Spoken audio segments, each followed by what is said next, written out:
Hey everybody, welcome to the San Antonio Realty Pros podcast. My name's Stephen Randolph with the Karis Randolph Signature Property Group.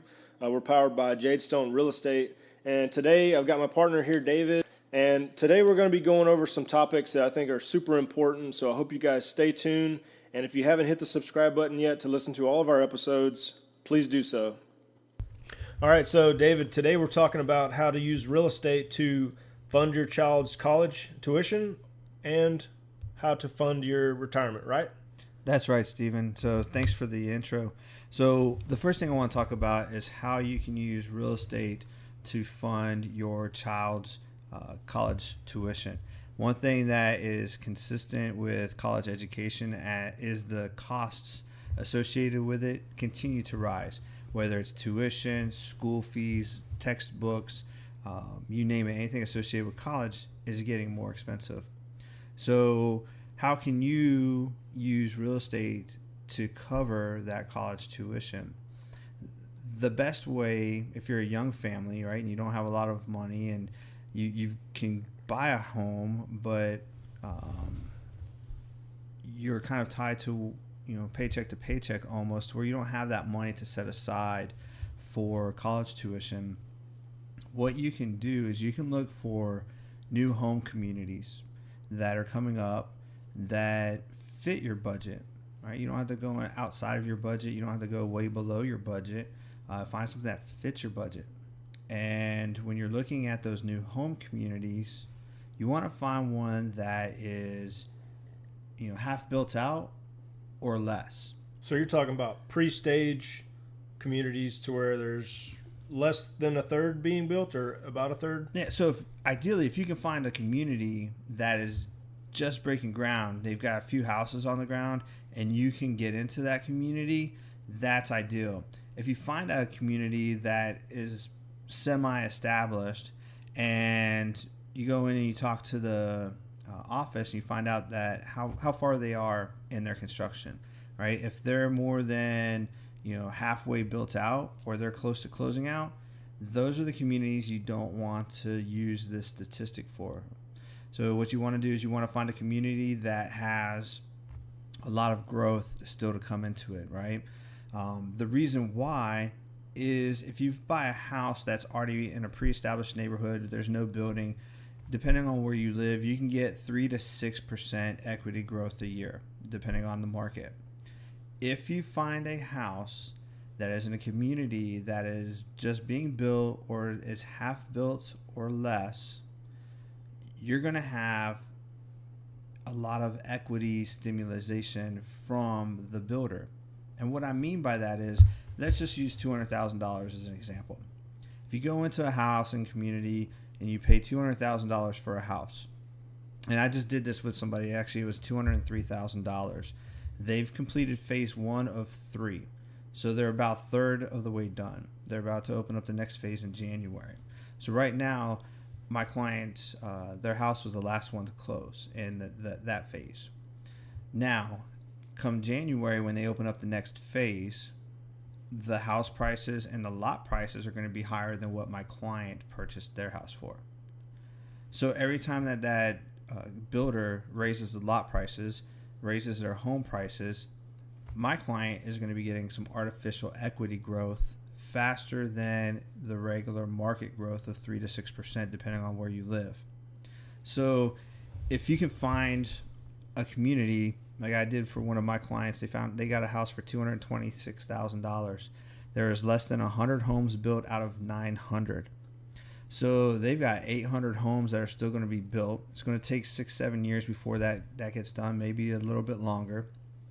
But all that time, over those 6-7 years, they can maybe see 10-12% equity annually because of that artificial equity growth from the builder. You're kind of riding that builder's coattails. And if you're a young family starting out and you got 1 or 2 children and you've got 15, 16, 17 years before your children start to go to college, if you buy into a community like that, you're going to have so much equity growth that you can do a home equity line of credit Or if the kids are going to start going out of the house, you can downsize, sell that house, buy a different house, and then you've got a large nest egg right there to make it happen. When I moved to Texas, I bought a house in Helotes for $300,000. I lived in there for 2 years and sold that house for $345,000 because the builder was still in there and they were artificially bumping up those prices, which I was kind of coming up with riding their coattails. I probably could have got more, but I sold at a lower price because the builder was still there. Had I waited another 3 years till the builder was out, I probably took that $300,000 house and sold it for $380,000, $390,000, maybe even $400,000. So that's a lot of equity growth that you can get pretty quickly that you can use to fund that college tuition. Yeah, a similar situation's happened to ourselves here in this house that we're in now. We got into the community while it was pretty early, and we paid around $380,000 for this house when we first had it built. We're sitting 4 years later, and this is just a proof of concept. 4 years later, houses that are similar comp to this house in this neighborhood have recently sold for almost $80,000 to $100,000 more than what they originally put into the home. So what you're saying is exactly on point, and if you can use that to your best ability to put that into a college fund or pay for some college, that's a really good way to do it, and it's not going to really change the fact how much your mortgage payment is, right? We're not going to speak on a lender's perspective here, but we're not talking about changing our home mortgage amount a drastic amount versus what they would be paying college tuition on a quarterly basis, right? Yeah, so your mortgage is going to stay the same. We don't know in 10 years what college tuition is going to be, but it will be a lot higher than it is now. The great thing about using this process, if you do a home equity loan, you don't have to sell your house, and then you can get an interest rate that's kind of, depending on what the economy is like, it's going to be beneficial for you to take out that home equity line of credit instead of having to worry about student loans for your kids. You can kind of carry some of that weight, if you will. Now, when you're using this process, right, you need to look at what your long-term goal is. If you're in the military, and you want to come in to you're relocating to a different installation, right? This would work for you too, right? You're not necessarily building up cash for college for kids, but you can come in, find a new community that's got a speculative home that's already built, so you can get a great deal on it. Stay here for your 3 years, 4 years, cash out, pocket 5 figures. When you leave, you can go and then put a bigger down payment down on your next house. And you can just keep doing that, making your money work for you, and passively. And using your VA loan, you don't have to worry about a lot of money in down payment. And then you got your BAH that you can get that kind of covers your mortgage. So in essence, you can use your housing allowance to cover your mortgage and still make some money. But to get back to using this for college, you got to figure out how old your children are. If your child is 17 years old, this process is not going to work out well for you because you're not going to have that time to build that equity up. Now, if your kids are, like I have a client, the one that bought the $203,000 house, has 3 great girls. The oldest one is, I want to say she's in 5th grade. But the youngest one, she's like barely 2.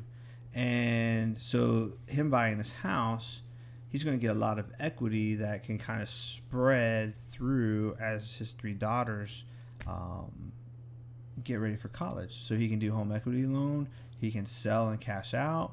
There's all kinds of different things that you can do. So if you are living paycheck to paycheck and you have some kids and you're like, how am I going to pay for their college? They're going to not be able to go to college, or they're going to have student debts, and it's you got a lot of stress, and this is a great way that you can buy affordable housing that fits your budget, right? You get a fixed interest rate. The only time your payment's going to change is the property taxes go up, but it gives you a secure way to save without necessarily having cash on hand.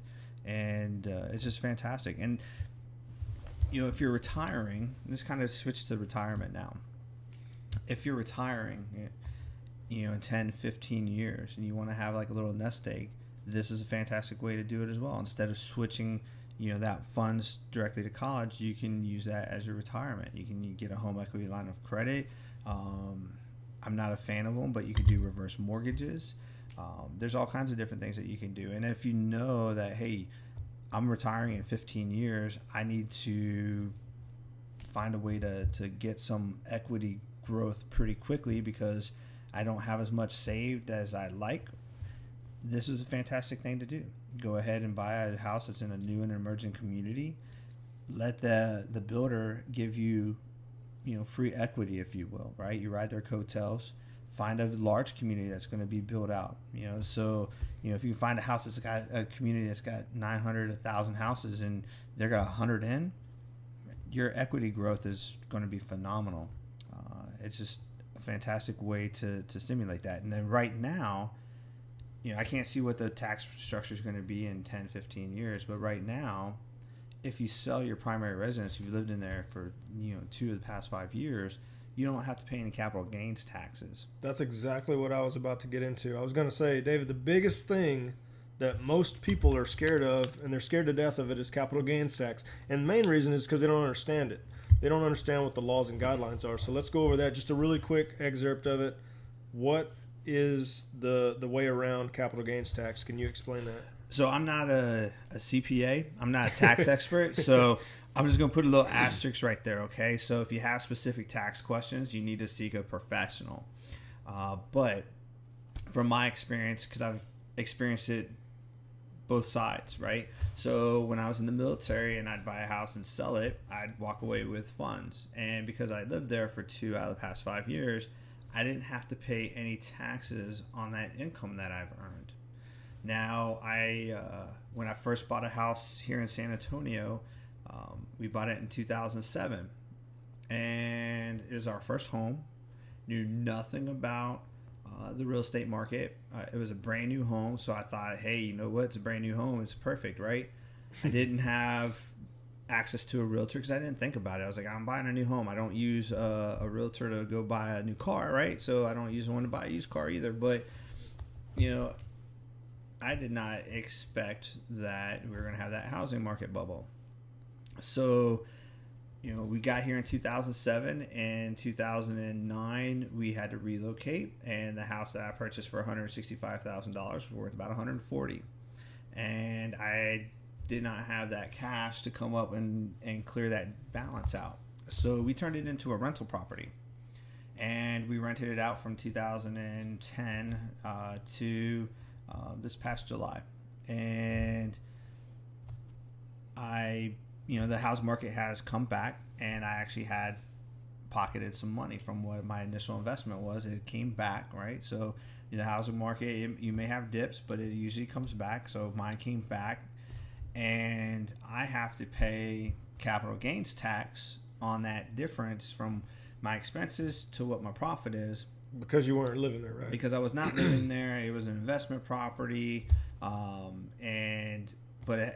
had I lived there for 2 years and rented it out for 3, then I would have been fined. But that's kind of how capital gains tax works. So if you live in there for 2 years, you can sell the house and you're good to go. I know people that they buy houses, they fix them up, they buy fixer-uppers, they live in them for a couple years, they fix it up as they go, and then they sell it for a large profit. And because they've lived there for 2 out of the past 5 years, they don't have to pay capital gains. So that's how they use real estate as investment purposes and kind of bypass some of the capital gains at the same time. So there's all kinds of ways that you can use real estate to cover college. There's all kinds of different ways you can use it to cover retirement. So you got to talk to a CPA, right? Because I'm not a tax expert, but that's kind of, had I had the opportunity to go move back into that house for 2 years and not had to pay capital gains, I would have loved to have. But my current situation, it's not flexible like that. But if you can afford to buy a couple homes, using this, right, and then you want to sell them, you're going to pay capital gains tax if you don't live in them, right? Or you can live in one for 2 years, then sell it, and then move into the other one for 2 years and then sell it. again, I can't predict what the tax brackets and structure is going to look like, 10 years from now if you do this. But at this point in time, this is a fantastic way to make that happen.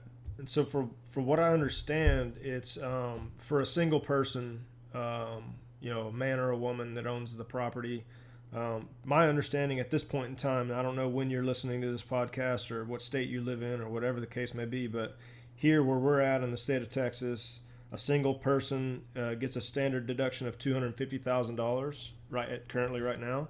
And if it's a married couple that owns the property, it's a deduction of up to $500,000. So you're pretty much covered.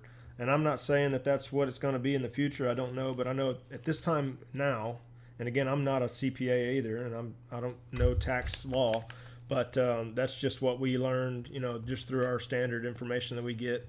And it's good information to have, but definitely seek out your tax professionals to find out what's going on. I guess we can get back to using the real estate for your retirement stuff.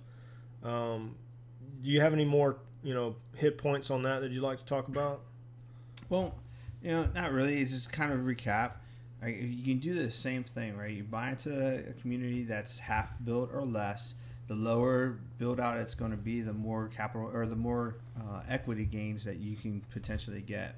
But you can look at if you want to retire into a smaller house, maybe you buy a home that's in this kind of a community that fits your needs, but then you buy another one if you have the availability that you'd want to move into in 10 or 15 years, right? And you turn that into a rental property, and you've got someone paying that mortgage on that house, right? So if you did a 15-year mortgage on your retirement home that the size and area that you want to be at, you rent it out for that 15 years, right? If you can, if you're covering that mortgage for whatever that gap may be from your rent to what your mortgage is, then when you retire and you cash out from this house that you've had all this equity growth in over the past few years, then you'll have a house that's paid off, and then you're going to have all this cash on hand from selling the house that you were living in, and then you can move into that rental property you were using.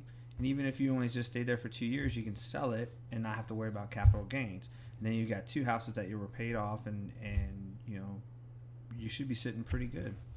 Yeah, I mean, it sounds like the best way to go, especially a lot of people don't want to put up with the move and all these things. So, taking out the home equity line of credit, that's probably going to be a good choice for funding college and stuff, especially if they want to stay in the home, because there's still a chance if you get in early enough that you're actually going to appreciate even beyond what your line of credit allowed, so that you're able to pay that back, and then still gain some equity on your property. I think in a neighborhood that's very early in the stages of growth, getting with the sales rep there, and then maybe doing some reaching out to your real estate agent that you know and trust. We would definitely do things like that for our clients. Is find out what the area is going to look like. Find out city planners what they're planning to do in the area, because it's those types of things that are going to drive the values to go up. If you buy out in the middle of podunk nowhere and it's a new development, it's going to have a couple hundred homes in it.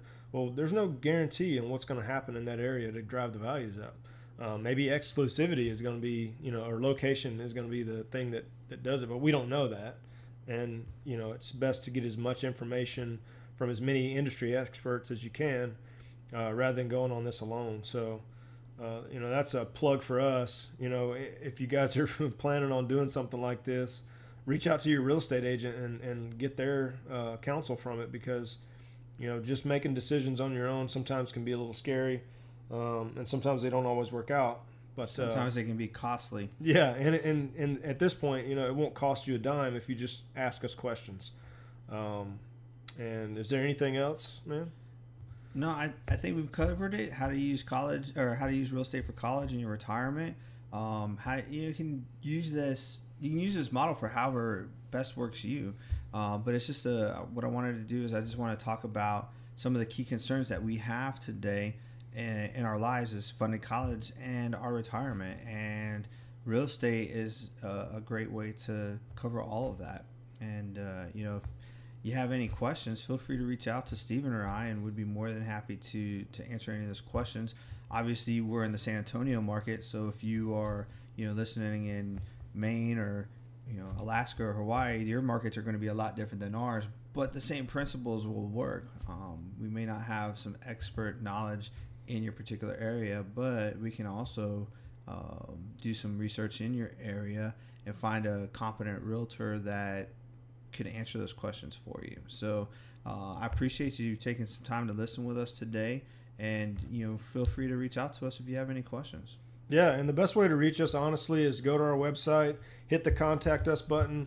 Our website address is www.sanantoniorealtypros.com. You can reach out to us on Facebook at San Antonio Realty Pros. And thank you guys so much for listening to this episode today. Stay tuned for more. We'll see you guys on the next one.